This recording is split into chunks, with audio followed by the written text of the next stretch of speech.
اور پھر گورنمنٹ کے جو لیبر ڈپارٹمنٹ کے انسپیکٹرز وغیرہ ہوتے ہیں وہ بھی انشور کرتے ہیں کہ اس کے اوپر جو ہے کام ہوتا رہے. تو میری دعا ہے اللہ تعالیٰ پاکستان کے حالات اور بہتر کرے تاکہ مزدوروں کے باقی مسائل ان کی خوشحالی کے لیے. بہت بہت. اب میں آتا ہوں آپ کے دوسرے سوال کی طرف. دیکھیں ایران ایک بہت پرانی سویلائزیشن ہے اور حضور صلی اللہ علیہ وآلہ وسلم کے دور میں دو ہی سپر پاورز تھیں, ایک رومن امپائر تھی اور ایک ایرانی تھے. جب مسلمان ایران میں آئے تو ساتھ ساتھ انہوں نے جو ایک جہاد کا جذبہ تھا, اللہ اکبر کا جذبہ تھا, وہ بھی اپنایا ہے انہوں نے. اور خاص طور پہ جب انقلاب آیا آج سے تقریباً 45 سال پہلے امام خمینی جب ایران میں آئے تھے تو وہ کہا کرتے تھے اللہ اکبر, نہ روس سپر پاور ہے اور نہ ہی امریکہ سپر پاور ہے.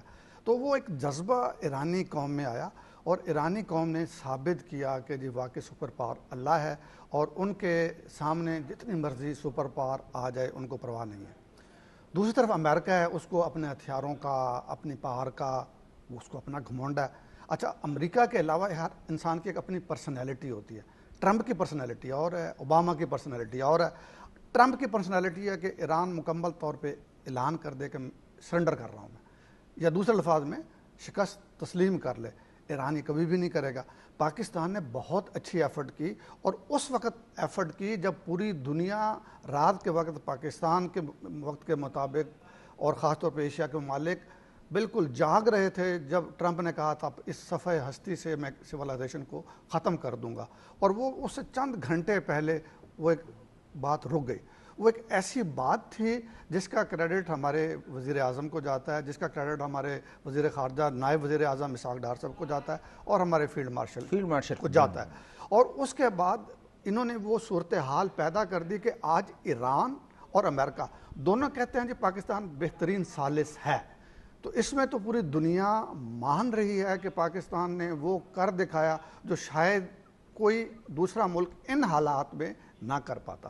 اب بات آ گیا ڈیڈ لاک کی. جی, ڈیڈ لاک اس لیے ہو رہا ہے کہ ایران یورینیم انریچمنٹ پہ سمجھوتا کرنے کو تیار نہیں ہے. دوسرا, اگر مثال کے طور پہ ابھی سمجھوتا ہو بھی چاہتا ہے کہ تو سارا کے سارا جو میرے پاس یورینیم ہے وہ میں 4 kg سم تھنگ کے برابر ہے, وہ ایک جگہ پہ نہیں ہے, وہ مختلف جگہ پہ انہوں نے سٹور کیا تھا. اور جب ایران کے ان علاقوں پہ جہاں پہ امریکہ کو اسرائیل کو شک تھا کہ یہاں پہ انہوں نے یورینیم رکھا ہوا ہے تو وہاں پہ جب بمباری کی گئی بہت انڈر گراؤنڈ کافی وہ اس میں وہ رہے. یہی بات میں کاشف صاحب سے پوچھتا ہوں. کاشف صاحب, آپ پاکستان کی ایفرٹ اور خاص کر آپ یہ دیکھیں کہ کیا کون سی ایسی چیزیں ہیں کہ جو اس وقت وجہ تنازع بنی ہوئی ہیں کہ فلیکسیبلٹی دونوں طرف سے نہیں ہے. پاکستان حالانکہ بہت کوشش کر رہا ہے کہ چلیں یہ نہیں یہ نہیں یہ امن کے لیے. وہ میرا خیال ہے جو بیسک سٹمبلنگ بلاک ہے وہ ٹرمپ, اصل میں ٹرمپ نے جب اپنے پہلے دور حکومت میں اوباما سے ان کی جو ایٹمی ڈیل ہوئی تھی ایران کی اس کو ابالش کر دیا تھا. تو اب ٹرمپ کبھی کسی صورت یہ نہیں چاہے گا کہ کوئی ایسی ڈیل ایران کے ساتھ ہو جو اوباما کے ساتھ ایران کی ہونے والی ڈیل سے کمتر ہو, کیونکہ اگر کوئی ایسی ڈیل پر ٹرمپ راضی ہو جاتا ہے جس میں ایران کو کچھ نہ کچھ فائدہ ہوتا ہے تو پھر وہ جو وہاں کے ڈیموکریٹس ہیں جو نیکسٹ الیکشن بھی آنے والے ہیں مڈ ٹرم الیکشن, تو وہ تو اپنی کیمپین کا اس کو حصہ بنائیں گے کہ دیکھو اوباما نے اتنا اچھا معاہدہ کیا تھا, اس نے اس سے بھی برا معاہدہ کر کے آ گیا. تو جو نیکسٹ الیکشن ہے اس کا بھی دھیان رکھنا ہے ٹرمپ کو, اس وجہ سے نہیں ہو رہا. جو اوباما کے ساتھ معاہدہ ہوا تھا اس کے تحت ایران اپنی جو یورینیم انریچمنٹ ہے اس کو لمیٹڈ کرنے پر, اور میرے خیال میں بڑا اچھا معاہدہ تھا, تمام دنیا نے اس کو بڑا سارا, سب نے اپریشیٹ کیا تھا, یورپی یونین نے خاص طور پر. اور یہ یورپی یونین سے شکوہ بھی ایران کا بجا ہے کہ آپ تقریباً گارنٹر تھے, تو آپ نے جب ٹرمپ ایسا کر رہا تھا تو اس کو ہمیں کیوں نہیں کیا. اور اس معاہدے کے تحت ایران یورینیم انریچمنٹ محدود کرنے پر تیار تھا اور اس کے بدلے میں اس کے کچھ ایسٹس جو فریز ہیں, جو شاہ کے زمانے سے اس کے ایسٹس فریز ہیں وہ ڈی فریز ہوئے تھے. اب ایران جو ہے اس کی قیادت بھی ماری جا چکی, اتنی قربانیاں دے چکا ہے ایران, تو ایران اب آمادہ نہیں ہوگا ایسے کسی ڈیل پر جس میں اس کو کچھ بھی نہ ملے, جبکہ ٹرمپ یہ چاہتا ہے کہ ایران کو کچھ بھی نہ ملے, اور سب کچھ مجھے ملے, سب کچھ ملے اور ایسی ڈیل میں کروں جو اوباما کی ڈیل سے بھی بہتر ہو. تو یہ پاسبل نظر نہیں آ رہا, اس وجہ سے میرا خیال ہے اس میں رکاوٹ پیش. تو آپ سمجھتے ہیں کہ پاکستان کی جو کوششیں ہیں, ابھی بھی پاکستان جو ہے وہ راؤنڈ دا کلاک دونوں طرف سے رابطے میں ہیں اور کوشش ہے کہ کہیں نہ کہیں جو ہے ان کو کول ڈاؤن کر کے کہیں نہ کہیں دوبارہ میز پہ لے آئے. جی وہ تو پوری دنیا اس کی معترف ہے جو پاکستان نے کوششیں کی ہیں، کیونکہ یہ دو مخاصم قوتیں تھیں، یہ ایک دوسرے کی شکل دیکھنے کے روادار نہیں تھے. تو ایک ایسے میڈییٹر کی ضرورت تھی جس کے امریکہ سے بھی اچھے تعلقات ہوں اور جس پر ایران بھی ٹرسٹ کرتا ہو. تو اور 47 سال بعد آپ دیکھیں دونوں کو سامنے لا کے بٹھا دیا. اور چائنا بھی پاکستان کی بیکنگ پر ہے، یعنی پاکستان جو بھی کرتا ہے، چائنا کے ساتھ ہماری دوستی ایسی ہے کہ چائنا کا بلائنڈ ٹرسٹ ہے کہ پاکستان جو بھی کرے گا وہ چائنا کے مفادات کے خلاف نہیں ہوگا. تو ابھی یہ جو بلاکیڈ جو امریکہ نے کی ہے یہ کچھ چین کے بھی خلاف ہے، کیونکہ چین کا آئل یہاں سے جاتا ہے. تو چین بھی یہ چاہے گا کہ یہ بلاکیڈ دونوں طرف سے کھل جائے، کیونکہ جو چائنا کا آئل ہے وہ آبنائے ملکہ جو ہے ملائیشیا انڈونیشیا کے درمیان، وہاں پر بھی اس کو خدشات ہیں چائنا کو کہ امریکہ کبھی مستقبل میں اس اسٹریٹ کو بھی بند کرنے کی کوشش کرے گا. اس لیے وہ کوشش یہ کرے گا. اور ویسے اس نے فیوچر کی بھی منصوبہ بندی کی ہوئی ہے کہ آئل کے علاوہ جو دوسرے انرجی سورسز ہیں جیسے بیٹریز ہیں. ابھی تو یہ جو وار ہوئی ہے اس کے بعد تو میرے خیال میں دنیا کو نئے جو ہے وہ لیسنز جو ہیں وہ سکھائے گی. راجہ کامران صاحب، ایک طرف بلاکیڈ ہے امریکہ کا، ایک طرف ہے ایران کا. ایران بھی میرے خیال میں یہ کہہ رہے ہیں، تو کیا آپ پاسبلٹیز دیکھتے ہیں آگے؟ آپ دیکھیں، وہ کہتے ہیں نا politics is the art of possible. ممکنات کا نام ہے سیاست، اور انہی ممکنات کی تلاش اور بات چیت کے تھرو اور ڈپلومیٹک ایفرٹس کے تھرو ہی ہوگا. جی بالکل اسی طرح سے ہوتا ہے، اور پاکستان نے اس کو ثابت بھی کیا ہے. اور یہ پاکستان کی ہسٹری رہی ہے کہ پاکستان نے ڈپلومیٹیکلی بہت ڈیفیکلٹ ریلیشنز کو مینٹین کیا ہے. چین اور امریکہ کی جو ہینری کسنجر کی ملاقات ہوئی تھی، چائنا کا جو کانٹیکٹ کروایا تھا، وہ پاکستان نے ایک بڑا ڈپلومیٹکلی کام کیا تھا. اسی طرح سے دیکھیں کہ پاکستان نے ہمیشہ ایران، سعودی عرب، چین، امریکہ اس طرح کے ڈیفیکلٹ ریلیشن کو بڑا اچھے طریقے سے مینیج کیا ہے. اور پاکستان نے خود کو کسی ایک باسکٹ میں ڈالنے کی کوشش نہیں کی ہے. اب اس پوری صورتحال میں ہم یہ دیکھ رہے ہیں، دیکھیں یہ جو اسٹریٹ آف ہارمز بند ہے، اس سے دنیا کو مختلف قسم کی کرائسس کا سامنا ہے، جس میں ایک سب سے بڑا کرائسس انرجی کرائسس ہے. اگر ہم دیکھیں کہ انڈیا میں جو ایل پی جی کی شارٹیج ہوئی ہے یا اس کی قیمت مہنگی ہوئی ہے، تو وہاں پہ ڈی اربنائزیشن کا ایک عمل شروع ہوا ہے. لوگ اپنے گاؤں دیہات واپس جا رہے ہیں، لوگوں کو کھانا پکانے کے لیے شہروں میں دستیاب نہیں ہے. ایک تو وہ بہت بڑا مسئلہ ہوا ہے. اس کے علاوہ ہم دیکھ رہے ہیں کہ جیسے انڈیا ہے اور سری لنکا ہے اور افریقن کنٹریز ہیں، وہ مصنوعی کھاد جو ان علاقوں میں تھی، وہاں سے جو کیمیاوی کھاد جاتی تھی اس کے ذریعے جو ہے وہاں پہ بہت بڑے پیمانے پر کاشت ہوا کرتی تھی. تو نہ صرف یہ توانائی کا بحران ہے بلکہ یہ آگے چل کے ایک فوڈ کرائسس کو بھی جنم دے چکا ہے. صرف اس کا مطلب ایران سفر نہیں کر رہا، ایران کے ساتھ تو پوری دنیا اس میں لپیٹ میں ہے. جی بالکل پوری دنیا لپیٹ میں ہے. آپ دیکھیے کہ جو خلیجی ملک ہیں ان کی تجارت بالکل بند ہے. ابھی چونکہ اس وقت سیز فائر ہے تو ایئر ٹریفک کھلا ہے. کل میں آیاٹا کی فگرز دیکھ رہا تھا، دنیا میں پوری دنیا میں جو ہے ایئر ٹریول جو ہے اور ایئر ٹریفک ترقی کر رہا ہے. صرف 56% جو ہے یہ ہمارے اس ریجن میں آ کر جو ہے ایئر ٹریفک ڈاؤن ہوا ہے صرف مارچ کے مہینے میں.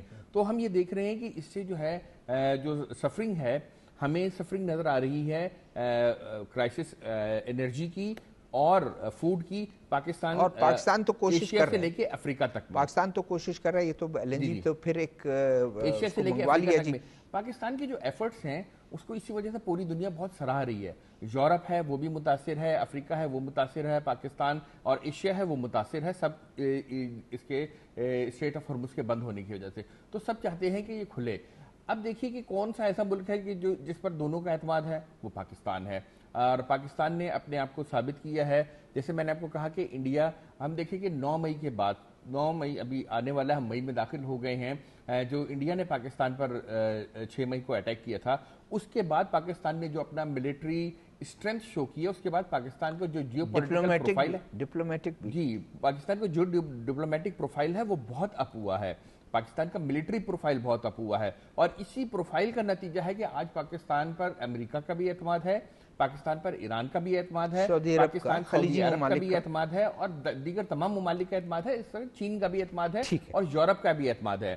تو پاکستان اس وقت وہ ملک ہے کہ جو اس مسئلے کو حل کرانے کے لیے ایک مرکزی ثالث کا کردار ادا کر رہا ہے اور اس کو پوری دنیا کا جو ہے اس وقت اعتماد حاصل ہے. ٹھیک ہے, آتا ہوں آپ کے پاس دوبارہ. بریگیڈ صاحب آپ سے پوچھتا ہوں کہ ڈیفنس انالسٹ ہیں اور سارا آپ نے تو ساری عمر آپ نے ایک ایسی آرگنائزیشن میں ذہن کیا دنیا یہ کیا لگتا ہے آپ کو کہ آگے جو ہے جس طرح اس وقت وار آف آٹریشن بھی ہے, وار آف نروز بھی ہیں, دونوں یہ کوشش کر رہے ہیں کہ کس کو کتنا کمزور ہوگا, نقصان ہوگا. جنگ نہیں ہے الحمدللہ, پاکستان کی اس ایفرٹ سے جنگ تو رک گیا, جگبندی اب انڈیفینٹ پیریڈ کے لیے تو ہو گیا, لیکن کیا آپ کو نظر آتا ہے, کیا سینیریو آپ دیکھتے ہیں؟ دیکھیں, جنگی لحاظ سے امریکہ نے ایران کو جو نقصان پہنچانا تھا وہ پہنچا دیا. ان کی مذہبی لیڈرشپ, ان کی ملٹری لیڈرشپ, ان کے ٹاپ کے سائنسدان وہ شہید کر دیے گئے.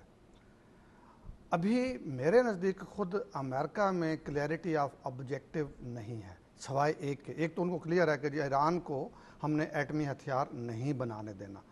اب آبنائے ہرمز پہ اگر آپ جائیں تو بالکل انہوں نے یو ٹرن لیا. جب اسلام آباد میں پہلا سیشن ہوا بات چیت کا تو ان کے 2 میجر مطالبے تھے, آبنائے ہرمز کھول دو, ٹھیک ہے, اور دوسرا انریچمنٹ کے اوپر تھا. باقی سارے کے تھا, ایران کے جو مطالبے تھے کہ جی ہمارے ایسٹ کو آپ ڈی فریز کریں, وہ سارے ماننے کو تیار ہیں, وہ تو یہ سارے 2 تھے. اب ان کا اپنا پوائنٹ اس وقت ایسے لگتا تھا کہ ایران کو دنیا کی فکر ہے. آبنائے ہرمز کے بند ہونے سے دنیا سفر کر رہی تھی. پاکستان جیسے غریب ممالک سفر کر رہے تھے, ابھی تو امیر ممالک بھی سفر کر رہے ہیں, پرابلم ہو رہا ہے. اب انہوں نے بلاکیڈ کر دیا. تو ایک تو دنیا میں امریکہ کے خلاف یہ نیگیٹو خیال گیا ہے, تھنکنگ گئی ہے کہ پہلے لگتا تھا کہ وہ ہمارے متعلق سوچ رہے ہیں, اب وہ ایران کو معاشی طور پہ تباہ کرنے کے لیے سوچ رہے ہیں. یہ تو دنیا امریکہ کے متعلق سوچ رہی ہے. اس کے بدلے میں ایرانی قوم اور مضبوط ہو رہی ہے, کیونکہ وہ کہتے ہیں انہوں نے ہمارا جو نقصان کرنا ہوتا تو کر لیا. اب آپ نے دیکھا جس رات کو ٹرمپ نے کہا تھا ایک سویلائزیشن کو میں صفحہ ہستی سے مٹا دوں گا, تو ایرانی قوم باہر ان پلوں پہ آ گئی تھی, ان بلڈنگز پہ آ گئی تھی جن کے متعلق ان کو خطرہ تھا کہ یہاں پہ بمبنگ ہوگی. اس کے برعکس اسرائیل میں کیا ہوتا تھا, ایک یہاں سے میزائل جاتا تھا, ان کی لیڈرشپ, ان کی عوام بنکرز میں چلی جاتی تھی. تو میں اگر سمجھتا ہوں کہ پاکستان, ابھی بھائی نے ہمارے جو ہے نا پہلگام واقعہ کے بعد جو ہمارا بار کے حق ہوا اس کا ریفرنس دیا تھا, پاکستان اپنے سے 6 گنا بڑے دشمن کے ساتھ اگر اس طرح ڈٹ کے مقابلہ کر سکتا ہے نا, تو پاکستان کی مسلح افواج کے ساتھ پاکستانی عوام کا اتحاد, ان کی سپورٹ ہے. پاکستان منوا چکا ہے, اور یہی ایران میں ہے. انہوں نے 2 دفعہ کوشش کی رجیم چینج کرنے کی. انہوں نے پہلا اٹیک ہوا تھا اسرائیل نے, ان کا خیال تھا رجیم چینج ہو جائے گی, پبلک اپنی حکومت کے خلاف سڑکوں پہ آ جائے گی. ایسا ابھی بھی ایسا نہیں ہوگا. جو مرضی ایرانی وہ قوم ہے, یہ بھوکے رہ جائیں گے, لیکن اگر ان کو خیال ہے سرنڈر کر دیں گے, نہیں ہوگا. یہ بالکل اس میں ان کی جو ہے وہ تجزیے سارے غلط ثابت ہوئے. کاشف رضا صاحب آپ کی طرف دوبارہ میں آتا ہوں. ایک طرف تو وہ کہتا ہے کہ امریکہ کہتا ہے کہ آپ نے ایٹم بم بنانا نہیں ہے, دوسری طرف اسرائیل کی طرف تو ہم نظر ہی نہیں جاتی جس نے کہتے ہیں بنا لیا. تو دنیا میں یہ ٹرینڈ تو زیادہ ہوگا, لوگ ایٹم بم کی طرف جائیں گے اگر یہ بالکل وہ چیزیں لاپ سائڈڈ چیزیں گئیں. جی بالکل. یہ جو 5 جن ملکوں نے شروع میں ایٹم بم بنا لیا تھا, تو ان کے درمیان ایک اتفاقی رائے یہی تھا کہ دوسرے ملک یہ نہیں بنائیں گے. لیکن ہم نے یہ دیکھا کہ 60s اور 70s میں اسرائیل نے ایٹم بم بنا لیا. بلکہ یہ ایک بات جو ہے وہ بہت سے لوگوں کو معلوم نہیں ہے کہ اسرائیل نے اب تک NPT پر دستخط نہیں کیے, جبکہ ایران NPT پر یعنی نان پرولیفریشن ٹریٹی پر, ایٹمی عدم پھیلاؤ کے معاہدے پر ایران دستخط کر چکا ہے.